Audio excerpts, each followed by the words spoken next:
So there are three unusual situations that can come up when you're dealing with absolute value equations and inequalities, and they all involve the same kind of situation. They all occur when you have absolute value on one side, some symbol in the middle, equals or one of the two inequalities, and a negative number on the other side.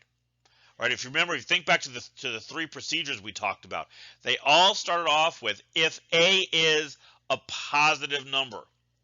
Right? So what happens if you see a negative over there? Well, think about this one for a minute.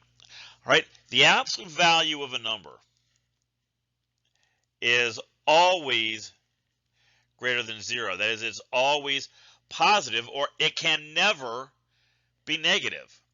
All right, so it's an equation like this, where you have the absolute value equals a negative number, can never have a solution. Of course, the way we indicate that is by either using the symbol for the empty set, or we just write it out.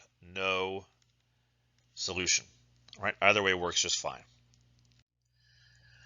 Okay, so how about inequality? How about inequalities? What if we have a less than, or a less than or equal to? Same issue.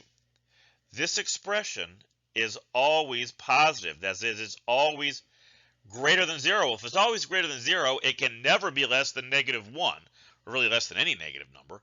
So this is the same situation as we saw before. The answer here is either the empty set, or you can write it out, no solution.